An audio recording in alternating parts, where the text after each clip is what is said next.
Okay, no? So, welcome to our channel, no? So, our topic for today is yung part 2 ng corporation accounting, no? So, recap muna tayo, no? A corporation is a legal entity that is separate and distinct from its owner who are known as shareholders. Okay? So, sa isang korporasyon, ang representation ng ownership is yung tinatawag na shares of stocks. Okay? So, again nga pala, ang pag-uusapan natin ngayon lahat is tungkol sa isang stock corporation.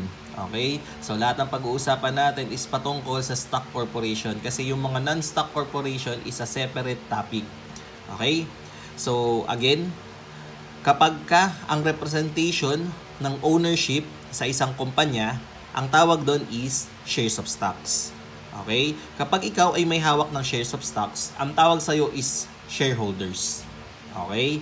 Ngayon, ang proof naman ng shares of stock is tinatawag na stock certificate. Okay? So, ang proof ng shares of stock is yung tinatawag na stock certificate. Ano ang nilalaman ng isang stock certificate? Ang nakalagay dyan is yung amount. Okay? Nakalagay yung number of shares.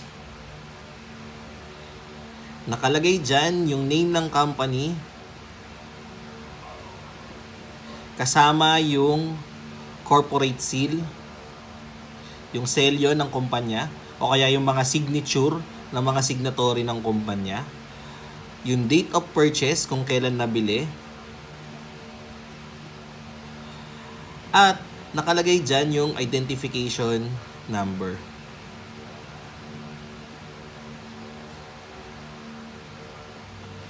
Okay?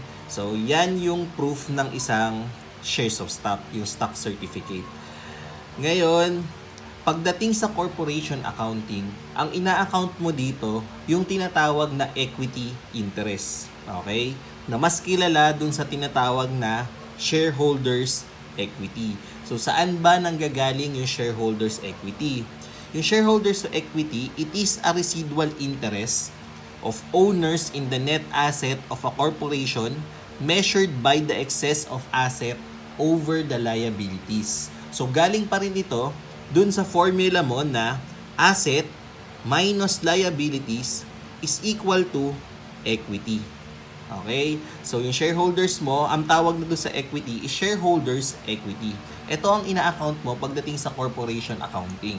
So, ang point of view mo dito is ikaw yung korporasyon. So, ano ba ang nilalaman ng isang shareholders equity?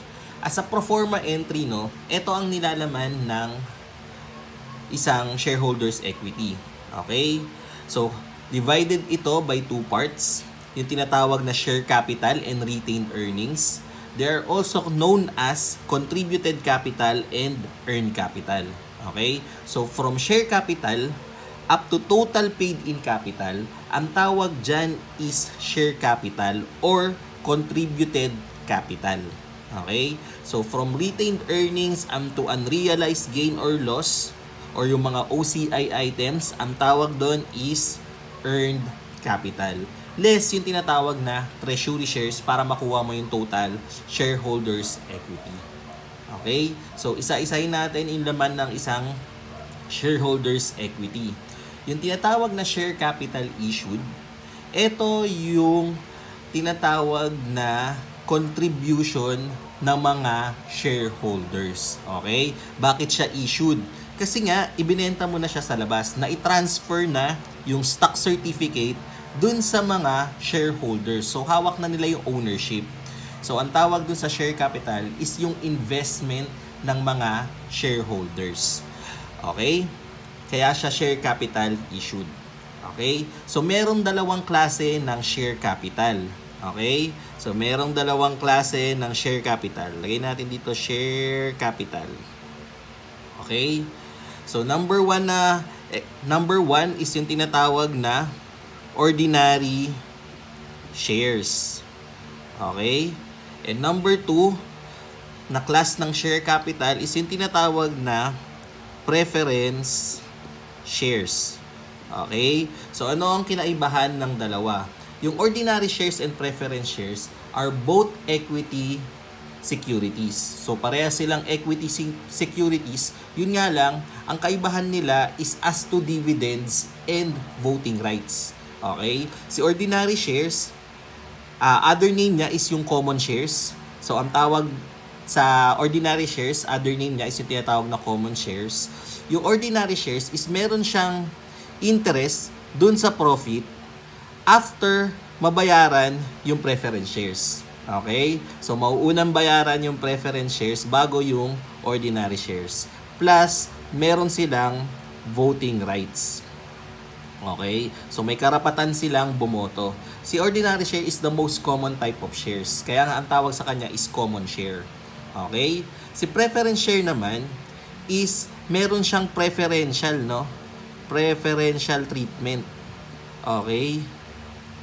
Na kung saan una silang binabayaran as to dividends.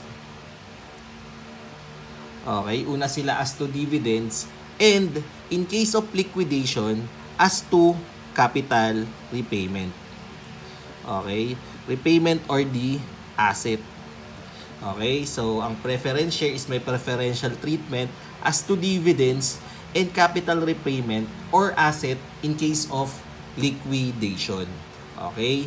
Ngayon, itong ordinary shares and preference shares is meron yang value. Okay? Pwedeng magkaroon ng tinatawag na par value. Okay? Pwedeng no par value, but with stated value. Okay?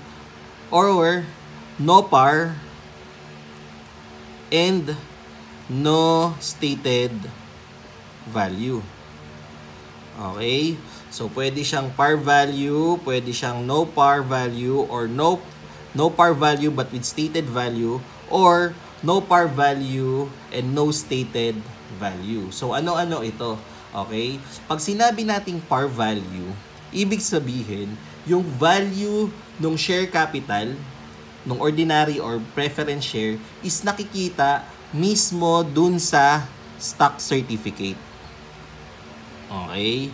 So, nakikita mo kung magkano yung amount ng shares of stock, ng number of shares, mismo dun sa stock certificate.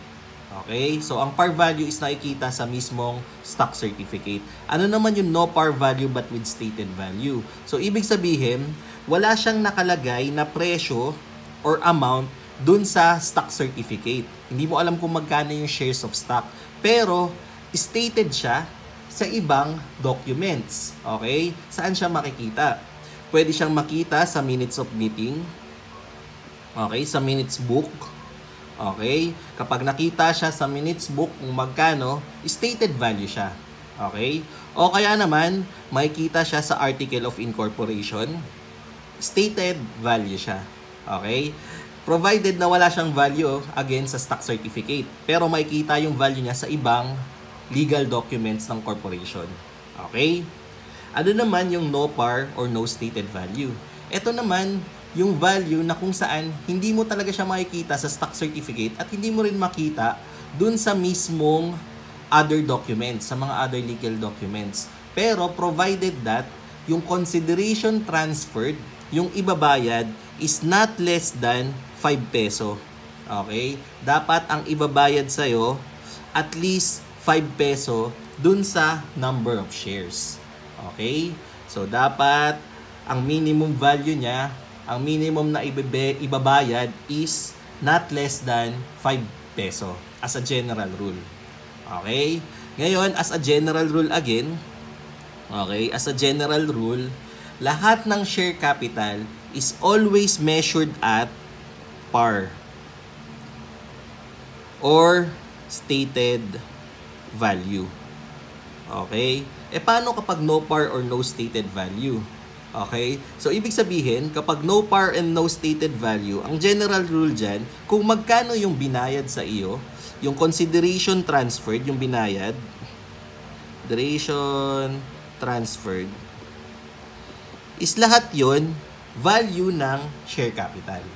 Okay? Pero as a general rule, kapag given yung par value o kaya yung stated value, dapat always measured yung share capital at par or stated value.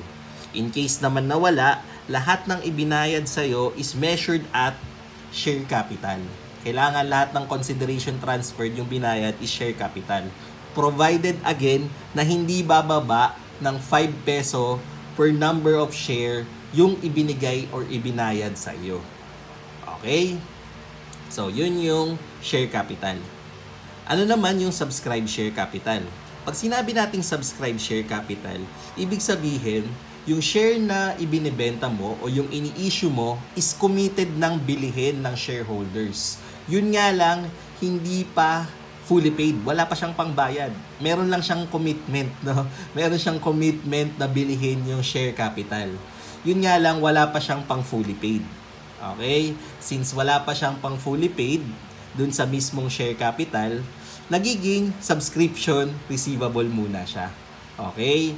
So, since subscription receivable muna siya, kailangan ibawas mo daw yun dun sa commitment na gusto niyang ibayad. So, pansinin mo, kapag yung buong subscribe share, yung buong committed capital niya, yung gusto niyang bilhin lahat, is hindi niya pa mabayaran, magiging zero din yan. Okay? Yun nga lang, pag paano meron na siyang partial payment.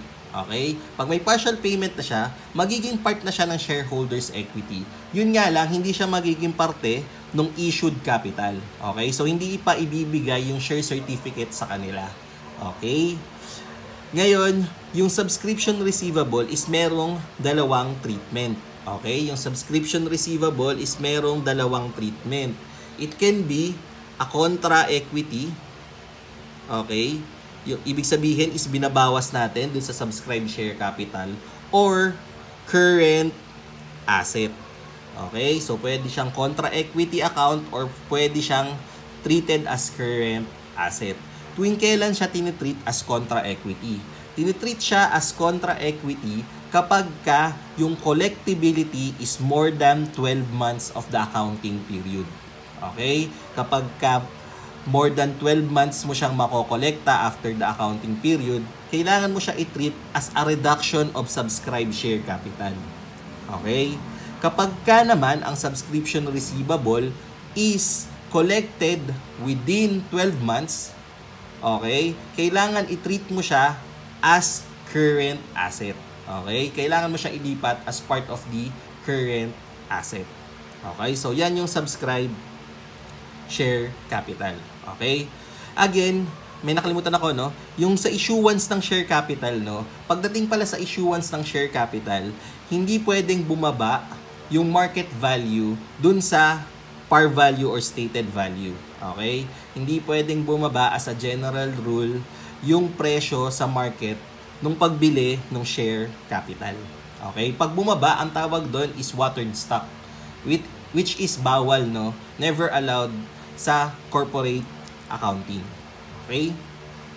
Pero in case, no, in case na ibigay sa iyo as problem solving, ang treatment dun sa mismong reduction sa market value is treated as discount, no? Treated siya as discount, pero receivable dapat siya from the shareholders. Okay? So, kailangan singilin mo yung kulang dun sa ibinayad sa iyo. Okay?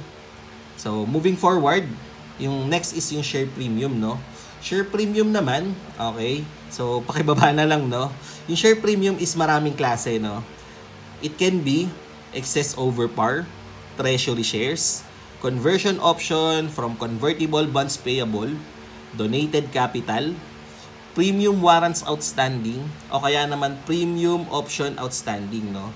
So, other name ng share premium is yung tinatawag na APIC, okay? Ang tawag dyan is additional paid-in capital. Okay?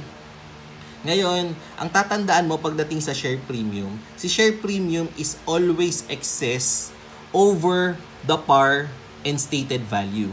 Okay? So, yung ibinayad sa iyo na sobra, okay, para ma-acquire nila yung shares of stocks, yung bayad na sobra is accounted for under share premium. Okay? So, si share premium is always in excess, no? Always in excess of the par value and the stated value. Paano kung walang par value or stated value, ibig sabihin, walang share premium. Okay? Kapag ka ang isang share of stock is walang par value or stated value, therefore, wala dapat share premium. Kasi, lahat ng binayad sa'yo is considered as share capital. Okay? Next natin, kapag inad mo lahat yon, ang tawag sa kanila is contributed capital. Okay? So, next is yung tinatawag nating retained earnings or earned capital.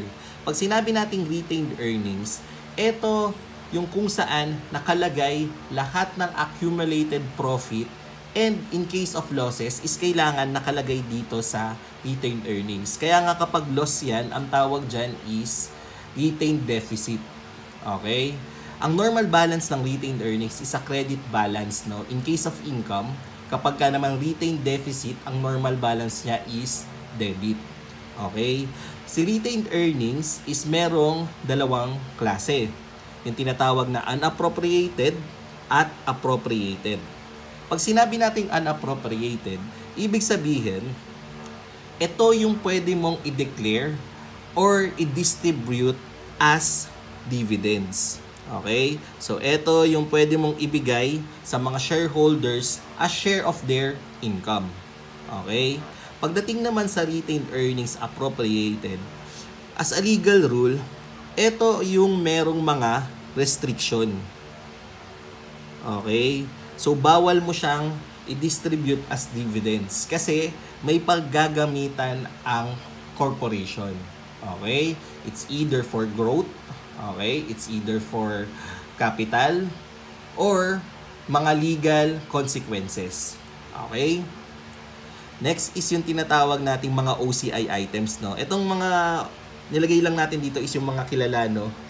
May 7 items ito, pero ito yung mga mas kilala, no? So, kasama yung mga OCI items dito sa shareholders equity.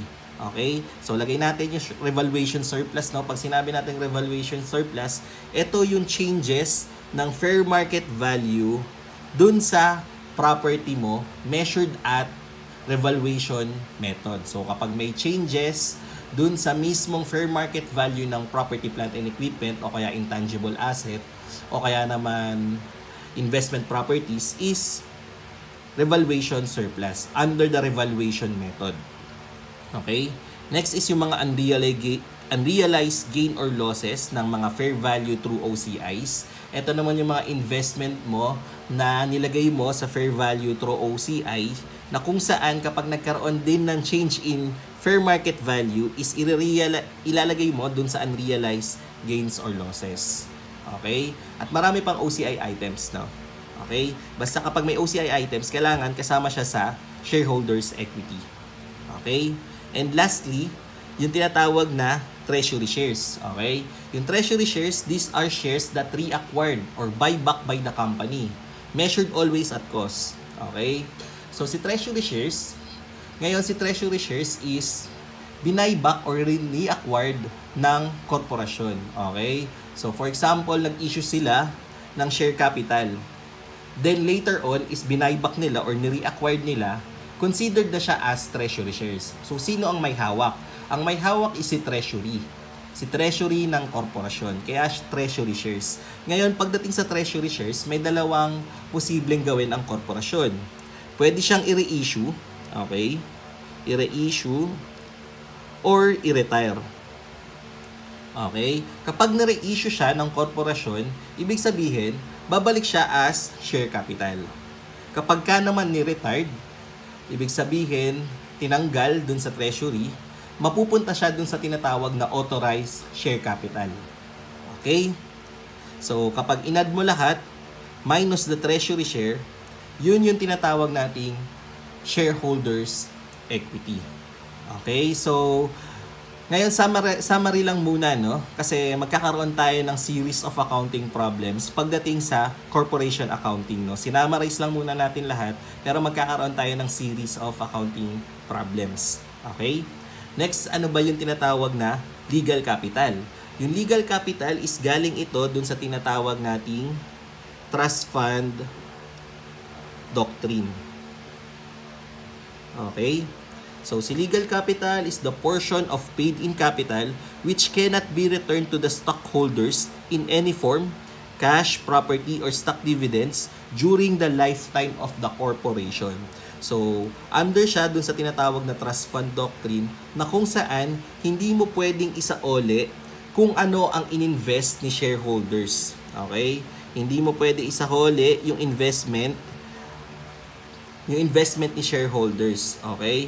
Para maprotektahan yung mga creditors. Okay? Kasi in case of liquidation, paano kapag nagkaroon ng insolvency o kaya naman bankruptcy, paano kung pwedeng bawiin ng mga investor? So magiging at risk si creditor, no? Pinahiram-hiram ka niya tapos bigla mong babawiin yung mga investment mo. So magiging at risk si creditors, okay? Kaya nagkaroon ng tinatawag na legal capital. Okay? So si legal capital is merong different computation, no? So pagka par value, kapag ang shares of stock is par value, ang legal capital is share capital plus subscribed share capital. Okay? Kapag ka naman no par value but with stated value, or no par or no stated value, kailangan isama mo yung share premium dun sa legal capital. Okay? So, kung hanggang doon na lang muna, no? So, hanggang doon na lang muna ang ating summary doon sa ating corporation accounting, no? So, kung meron kang question, clarification, or mga gusto pang katanungan na gusto mong i-clear, comment down below, no? So, salamat sa pakikinig, no? Hanggang sa muli, paalam!